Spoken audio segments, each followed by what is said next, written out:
What's going on, guys? BigEvilGaming here, back in the bunker, locked and loaded with a brand new story for you guys. So today, I'm going to give you two stories for the price of one. Alright, so I hope you guys are happy with these, because one story's fucked and the other one is kind of fucked. So, let's go. First story, this story is pretty funny. I was living in Owens, Iowa, and this is how I got out of a ticket and possibly going to jail over a donut. I got out of the possibility of going to jail all because of a donut. So, Owens, Iowa, I was around 15, 16 years old, and there's a gas station / convenience store we have called Quick Star. Most of you in the Midwest may know what I'm talking about. They make fresh food there every day. Like, it's fucking delicious. Like, their spicy chicken sandwich is like one of the best ever, man. They make pizza, they have fresh bread, they make these donuts called glazers, which are phenomenal, and I wish we had one on the West Coast, but we fucking don't. Anyway, back to the story. So you know, I rode skateboard a lot then. I was a skateboarder. Wasn't very good, but I still rode it around because it's faster than fucking walking. You know, so I figured, what the hell? I'll take a skateboard down, go down to Quick Star. I had a couple bucks. So I'm like, you know what? I'm just gonna get like 2 dozen glazer donuts. You know, a box of 12. I'm gonna get a couple of them. I'm gonna head home. I'm gonna eat some fucking donuts and play some games, man. Cause you know, what else did a 16-year-old kid have to do on a Friday after school? Fuck it. So went down there, you know, and got my boxes. And I got my donuts, you know, rode skateboarding. And Owen had just put they spent like a whole shitload of money to liven up sort of like the downtown-ish area that still looks like shit to this day. But anyway, what they basically did is that they repaved all the sidewalks, put bricks in the sidewalks that say what the fuck ever, and then they have like a cornerstone on each corner of the block. And they just put up a sign that you're not allowed to ride bikes, you're not allowed to skateboard, you're not allowed to rollerblade, do anything on these sidewalks. And everybody did them anyway, because we would rather be safe on the sidewalk than get fucking hit by a car, because there's no bike lanes, you know, and there's no bike lanes, there's no safe lanes, there's no way to safely ride on the side of the road where the car is, because if a car comes, they're gonna fucking deck you. They're gonna just straight up hit you. So we were like, you know what? Fuck this. Like, we'd rather be safe on the sidewalk than we would on the road and be a danger. And the cops in that town were fucking crooked as all shit. Like, they were legit crooked. Like, one of the lieutenant, it was either a lieutenant or a sergeant, actually knocked up a 16-year-old girl and got away with it. Like, straight up got away with it. And this dude, like, was taking endorsements from Gold's Gym, taking endorsements from, like, fitness magazines and shit. Like, this dude was buff as fuck. But this dude was crooked as shit. And I hated this motherfucker. Like, I wanted him to die. That is how much I fucking hated this motherfucker. And there was a lot of cops on that force at that time that were exactly like, they were crooked as fuck. And anytime they, literally, like, somebody could have money, like we had wealthy people in town. Whenever they did shit, slap on the hands, you know, bad boy, get the fuck out of here. Whenever it was me or any of my friends, we got taken in, we got interrogated, we got put in custody, we got fucking arrested, we got put in jail for like a few days, and all this other bullshit. And,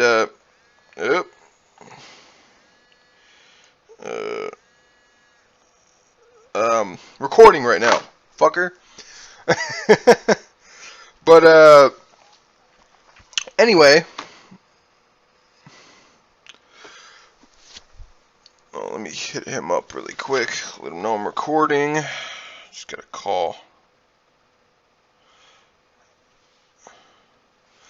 But, every time I try to record, something goes wrong.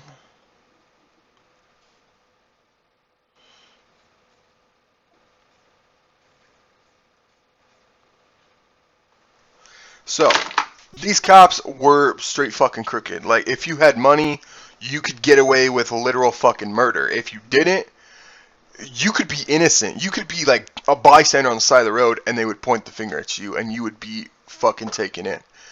So, you know, I was riding my skateboard on the sidewalk because I would rather ride on the sidewalk and be safe rather than get hit by a stupid fucker. There's a reason they call Owine, Iowa, Meth Town, USA. Like, this, literally, like, the biggest drug bust ever happened in this fucking town.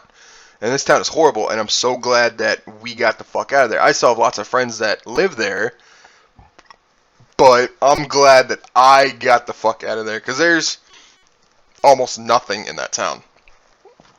And the cops are crooked as fuck. I don't know how they are now, but when I was living there, they were crooked as fuck. So I'm riding my skateboard down the sidewalk, and I have my 2 boxes of Glazer, and all of a sudden, fucking cops. You know, paddy wagon pulls up and have their fucking lights on, and they're like, you know, and guy pulls out a fucking taser, and he's like, stop right there, freeze. And his name was Officer, what the fuck was his name? Started with a T. I can't fucking remember. Officer Tennyson, I think it was. I don't remember exactly what the fuck his name was. But, anyway, fucking he comes up, and his partner come out, and they fucking hold tasers, and they're like, fucking stop where you are, we're gonna fucking tase you. You know, and I stopped, and I'm like, and they told me to put their hands up. And meanwhile, I'm holding 2 motherfucking boxes of Glazer donuts. How the fuck am I supposed to put, and I literally told them, I'm like, how the fuck am I supposed to put my hands up when I got 2 boxes in my hand? Like, what the fuck? At that point, the chief of police comes. And the chief of police, his name, it was Officer Logan. I think he's still the chief. To this day, I'm not sure. But Officer Logan was cool as fuck. I knew his kids. I went to school with almost all of his kids. His oldest, his name is Donnie, cool as fuck. Coolest dude that I've ever met in my life. Like, he is legit awesome. And Officer Logan is probably the coolest fucking cop on that force at the time. He comes over, you know, and he's like, put down your fucking tasers, you know, and get out of here, I'll deal with this. So, crooked fuck and other crooked fuck get in their crooked fucking car. You know, they pile in their little clown car and they get the fuck out of there. And, you know, Officer Logan's standing there and he goes, you know, across his arms and he goes, you know, you're not supposed to be skating on the sidewalk. You know, the sign's even there. And I said, the sign wasn't even there 2 days ago. And he goes, yeah, I know. He goes, that's why I'm here and, you know, you're free to go. But, he goes, those guys, you know, they could take you to jail for disobeying the law. I said, the sign was just put up 2 days ago. They can't take me in. I said, that's against the law. And he goes, I understand. He goes, I'll let you go on one condition. He goes, you give me one of those donuts and I'll let you go. I said, fucking done. Open the box. I gave him 2 fucking donuts. I'm like, yo, here you go. Here you go. You take your donuts. I'm gone. And, you know, they took the fucking donut. Officer Logan took the donuts. You know, he patted me on the back and he goes, get out of here, scamp. And, you know, I put my skateboard under my arm and I ran off and went under the viaduct. And as soon as I got out of the viaduct, I rode my fucking skateboard the rest of the way home. So that is how I got out of jail and out of getting a ticket and almost fucking tased. But I didn't because donut saved my life. You see, kids? You see, people? You don't need a man or a woman in your life. All you need is 2 dozen fucking donuts in your life. And you're good to go. I think you guys would like that one. So, the second story is a little more fucked. I was around 16, 17 at the time. And I was going through really bad depression. There was a girl that I really was fond of. One that I really liked. And with me, like, you guys see me, you know, and I'm kind of the rambunctious, the guy that's like, you know, always ready to go, the guy that's, you know, action-packed, full of fun and all that stuff.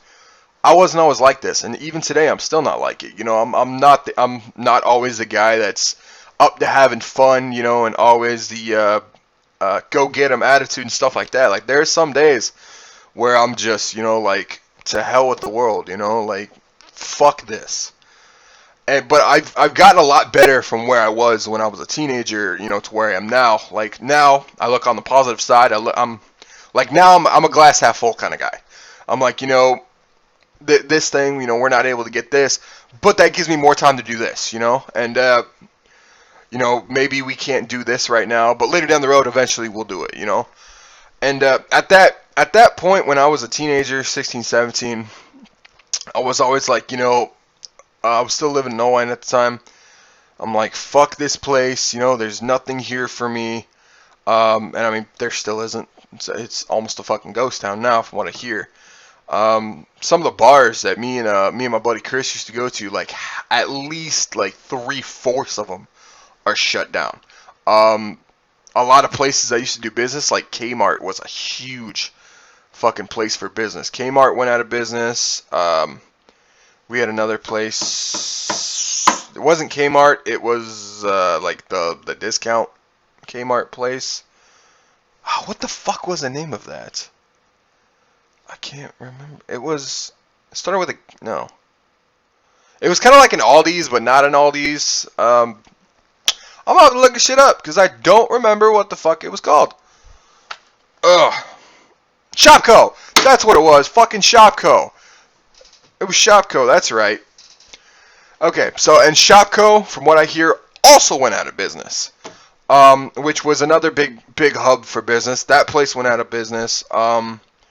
Like we had a couple car dealerships that went out of business. A couple stores that went out of business.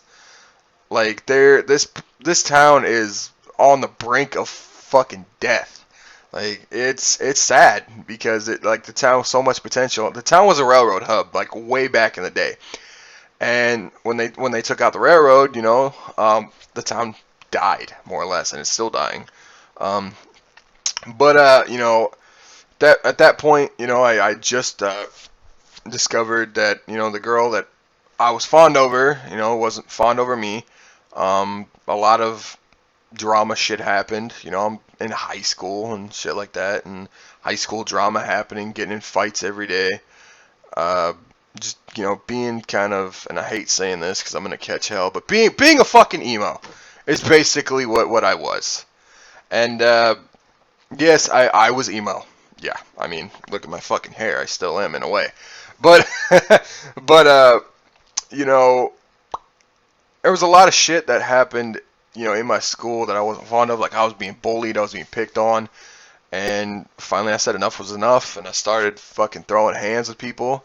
Like even people that like I thought were my friends, people that I knew were my friends, I'd even throw hands. Like just I had a short fuse and just the wrong thing, and I'm gonna fuck you, bah! It was like right in the face. But that was my life, and I had a lot of suicidal attempts. A lot. Where I just didn't want to fucking live anymore, and it seemed like the options are, with the way that my life is going now, it's not worth it if I'm just gonna end up the same way, when I'm older, But like I said, I've gotten a lot better. But I was hospitalized. I actually ran away, and I was laying on the fucking road. Literally on the main highway. I was just laying on the fucking road, just waiting for a truck to pass over me and fucking crush me to death. Police came. They and one of the coolest cops, Officer Decker, I think it was. No, Officer Dion. Officer Dion was his name. And if he's still in the force, like he's one of the coolest fucking dudes ever in that town. But he drove like a brand new 20. What the fuck was that? I can't think.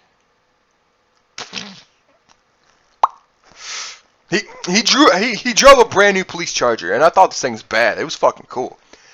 And he was one of the coolest cops, man. He let me sit up front. Like, he talked to me, but like fucking got me a soda and shit. He goes, life is worth more than... He actually gave me one of the biggest pieces of advice that I've carried throughout me with my life. He goes, life is worth more than what you think it is. And it really is. Like, life... what you put into your life is worth more than what you think it is. Like, like with my YouTube, you know, like I've put so much work into this, and to see where it is now from where it was when I began, like that's cool to me. Like I am almost at 400, you know, and I can't thank you guys enough for that. And it makes me proud to know, like, this is how far I've came, and I'm even more proud that I did this, you know, that I did this, you know, that BigEvilGaming is me, it's a part of me, you know. And but anyway, I was hospitalized, taken to the hospital, and I was carted away in an ambulance to a local psych ward that was in Waterloo, Iowa. And I mean, it was okay. They had me doing schoolwork. There was a lot of stupid shit that we did. Mostly just sat around, talked to counselors, and get fucking drugged all day. It was kind of stupid. But this one part terrified the shit out of me. And one of the reasons I have the tattoo on my side, you guys see the Undertaker symbol on my side. Part of the reason that I got this tattoo transpires to this story. There's two reasons why I have this tattoo. The first reason is that I'm a huge wrestling fan. My aunt got me into professional wrestling. She loved it. I started watching it with her. The first wrestler I ever saw was The Undertaker, and that's why I have the Undertaker symbol on my arm. The second reason why I have this tattoo is because of this story. When I was hospitalized, it was Covenant Hospital, Waterloo, Iowa. The doctor I had was some foreign fucking chick that didn't know her ass from a hole in the ground. Shouldn't even be a fucking psychiatric doctor at all, because this bitch was fucking crazy and stupid. They decided that they were going to give me this medication to help me focus more. And it's a medication called Haldol, which at the time I did not know I was highly fucking allergic to. And we were doing schoolwork, and and my mom even said, you know, that the pills that I was taking at the time that my doctor had given me were working fine. I didn't like how it was making me feel, because it made me feel like a mindless zombie. Most of you guys out there with ADD, ADHD, ODD, all that shit like that, you guys can probably vouch, and you guys probably know that this is true. Some of the medication out there makes you feel like shit. Like, it makes you feel like you're just a mindless zombie. And yeah, like, everybody else can see the difference. Like, yeah, he's paying attention, he's focusing more, he's more alert in class. Yeah, but I don't know what the fuck I'm doing when I take it. You know, you guys aren't in my position to be like, oh my god, like, I can't fucking, like, I don't know my surroundings. Like, yeah, I'm more alert and I'm paying attention, but I'm also less social. I have more of a shorter fuse because of it and all this other shit, these side effects. And my mom's like, you know, it's working fine. He's paying attention. Don't give him any more. Don't give him any new drugs. This bitch decided to give me Haldol, which I did not know at the time I was highly allergic and highly resistant to. She gives it to me, and I go back and do my schoolwork. 30 minutes later, my head keeps tilting up and up and up. And I'll put it back down, and it would just keep going up and up and up by itself. Put it down again, and it would just keep going up and up and up. And the school teacher for the hospital, she looks at me and she goes, "Logan, are you okay?" And I said, "I don't know what's going on. My head just keeps going up and up and up." And I don't. And at that time, I started choking. I could get no air in me. What had happened? My windpipe fucking closed off. Like, my neck just literally, my head just jerked up, and my throat, my windpipe, literally was so condensed that you couldn't even fit like the smallest fucking thing in there. It was so condensed, and I started choking, and I started convulsing on the floor.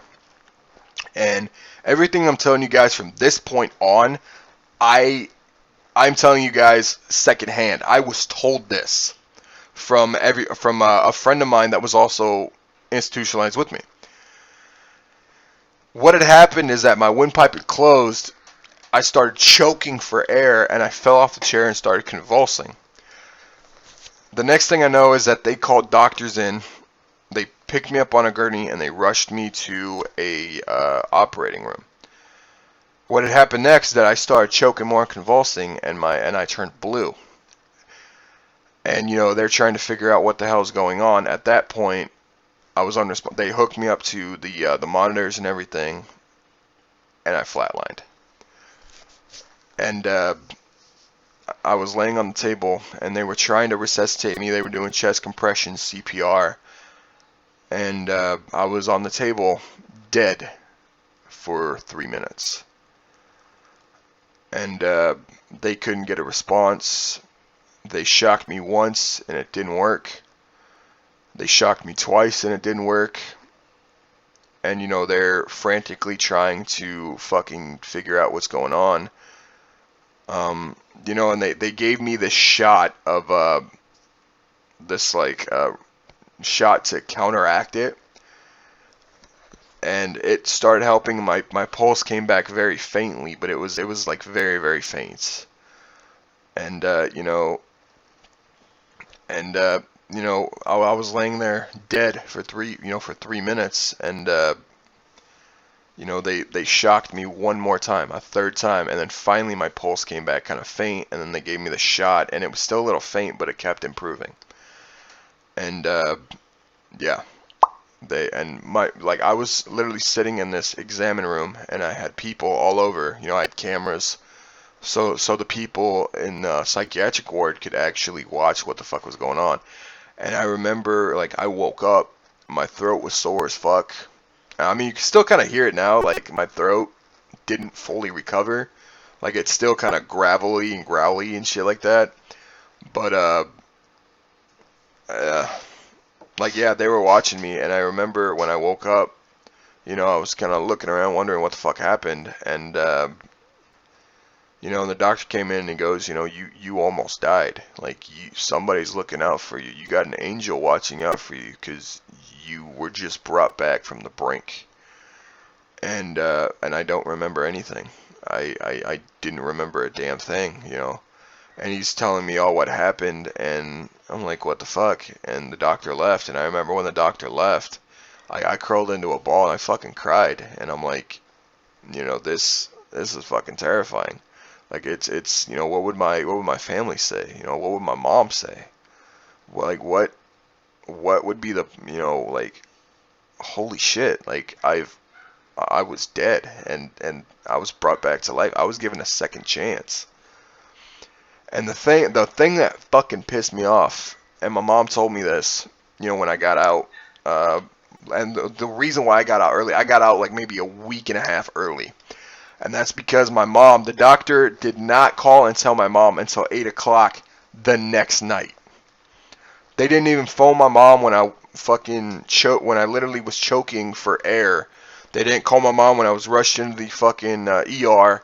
They didn't call my mom when I was literally her son was lying dead on the fucking table. They didn't call her, you know, when I was okay. They called her the next night when I was back in psychiatric ward. My mom was fucking livid. She literally damn near ripped the door off the psychiatric ward, and she told them, fuck off. You're not giving my son anything more. My son is coming home with me. You guys are fucking bastards. You damn near killed my son. Like, fuck you and all you stand for, and you guys are not pumping my son with any more fucking drugs. You can go to hell, and I'm filing a fucking lawsuit against you guys. And I got out a week and a half early, but it's the reason why. Let's see if I can show you guys really quick. That tattoo right there also symbolizes that I was dead and I came back to life.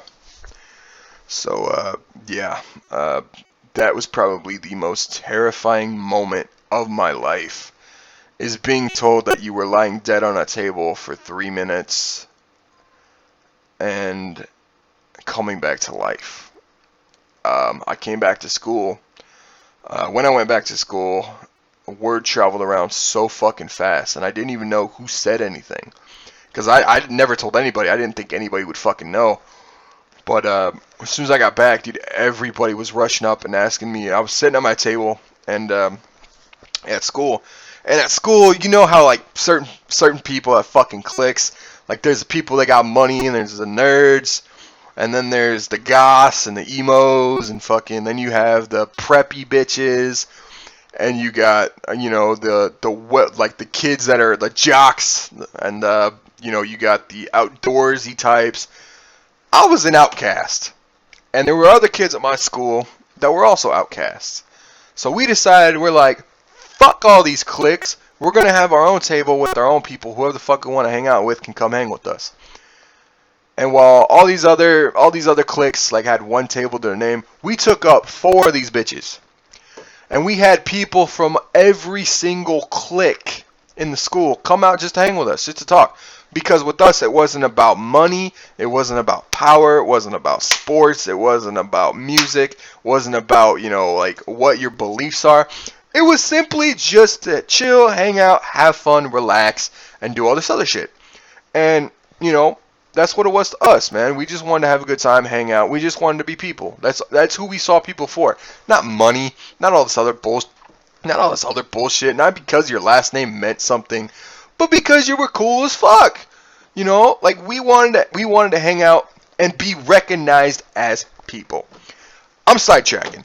Back to the story though. When I got back to school, man, sat at the table. Everybody's rushing up like, dude, what the fuck was it like? Like, I heard you died, dude, what the fuck? And I'm like, yeah, like, apparently I was pronounced dead, like, for 3 minutes. And they brought me back, resuscitated me, and I was brought back. And they're like, yo, what the fuck, man? And my buddy Joe, I love you to death, Joe, came over and he's like, dude, did you see Jesus? What does he look like? Does he have like long hair like a rock star? Did you hear like some Van Halen and Iron Maiden and shit? And I'm like, dude, no. All I knew is that I saw black. Like, it was all black for me.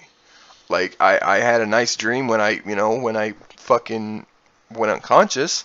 Like, I had a nice dream. That was about it. Excuse me. It's like, that was about it. Other than that, really nothing else that I remember. But everybody was like, dude, this guy's a badass. Like, he fucking cheated death, came back to life. And for me, it was just like, somebody fucked up, man. Like, it's just me. It's what happens, man. But yeah, that's why I have that tattoo. And it's my only one that I have right now because I'm broke and I'm poor. I can't afford to spend $500 on a half sleeve that I really want. Or $1,000 on a full sleeve, but I could probably go somewhere else and get it cheaper. But anyway, guys, that's my stories for today. Hopefully you guys enjoy. Hopefully you guys are having a fucking fantastic Sunday. Anyway, guys, I'm Evil. I'm going to get out of here. Keep it locked. Keep it loaded, guys. And always remember, be noticed, and I'll see you in the next one. Take care, guys.